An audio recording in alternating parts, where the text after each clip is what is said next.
I'm a Trinity to the bone.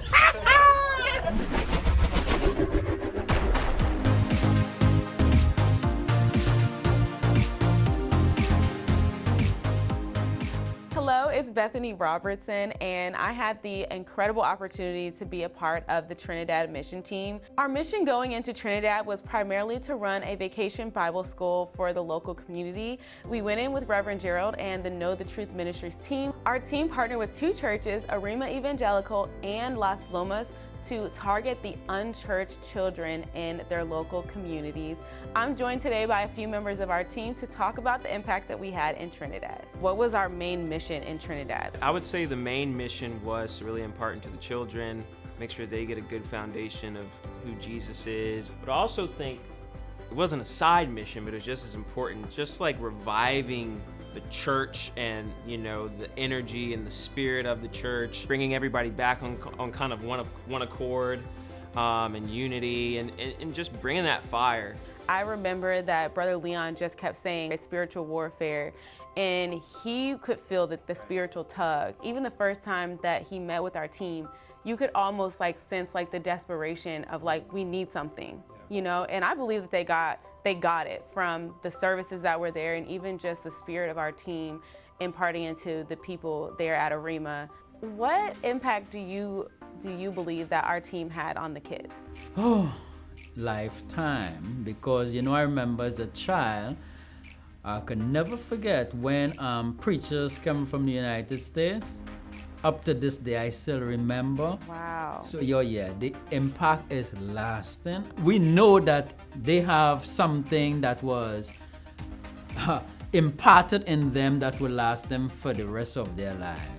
To be able to have us come in and give them the spiritual foundation that they can continue to build on, but who knows if they would even got it had we not been there. The beginning of the week, the children were very shy. It was out of my comfort zone, but I wanted me to get out of my comfort zone and help them feel comfortable in God's comfort zone. So out of my comfort zone, I was able to put on a slight accent just to kind of, you know, create an atmosphere where it's familiar. It's despair, sad, always sad. Faith is, I'm gonna get you to scream this with me. I believe you, God. They opened up, they blossomed, they were excited to answer questions. I had to come up with crafts, and the Lord had to show me how to make things that would fit with the lesson. So everything that was created was original, one of a kind for this trip. And I just thank God that He gave me the vision to do it. I just really wanted something that would be based on the Word that would minister as people were creating it. For the kids, like for them to take that home and have that token of what they learned visually and tangibly, I think was like priceless. Now, Las Lomas was in an area where mostly people were Hindu. You know, these children probably don't really know who Jesus is. We were stretched. I was stretched, you know, teaching. That's something that I didn't see myself doing, and really just, you know, breaking down what salvation meant. As a result, you know, of the team doing that, we had, you know, salvations from very young kids to, you know, teenagers and even some, you know, some adults as well. A 9-year-old received, you know, speaking in tongues, baptism of the Holy Spirit. So that was awesome to see. You know, there's no age limit. Those kids and even some of the adults, like you said, their lives are changed forever. That's what we're there for. Right. So we had 2 nights of revival at Arima Evangelical. That was the first night since COVID that they will have a night service.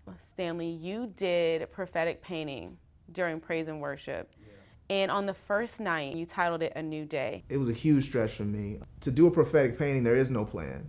You got a blank canvas, and if the Lord doesn't show you anything to paint, you got nothing. When I started with that cross shape that the Lord showed me, the rest of the painting came together.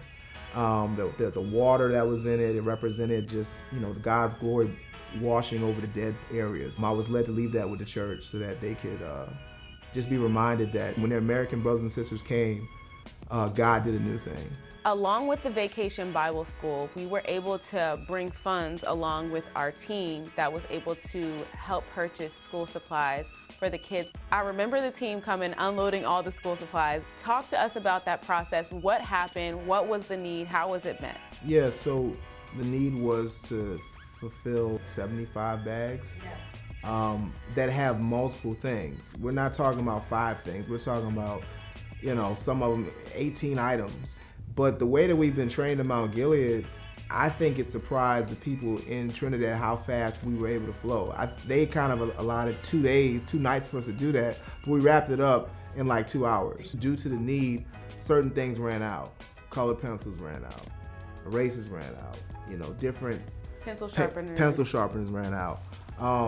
But as I was preparing for my lesson, I bought a lot of art supplies myself. I said, Brother Leon, do you want to use mine? And he's like, oh my gosh, yes, absolutely. And then we ran out of something else. I said, well, you want to use mine? He said, you got that too? You want to use mine? I said, you got that too? And so it just was a blessing that the Lord had me order more than enough. And it's just the purpose of prosperity. And we have these things that we say here, but to see it in action overseas was like blessed to be a blessing, right? That was the epitome of that. We went there with one kind of like mission in mind, and God did so many other things, even with Brother Leon being empowered as he steps into a new role, being encouraged for his arms to be lifted and to know what we can be in prayer with him about for their congregation. They're never going to be the same again. Having the opportunity to go back to the country of my birth and go back with my brethren from the United States and debt-free, it was truly, truly, truly amazing. Wow, well that was just a taste of all that God did in Trinidad. It was truly an incredible mission, and the lives that were changed are countless. And so we're so thankful to Bishop and co-pastor for divinely choosing this team. Thank you for yielding to the Holy Spirit and the call of missions on this ministry so that we could have the opportunity to take part of this debt-free mission. We know that this mission was accomplished.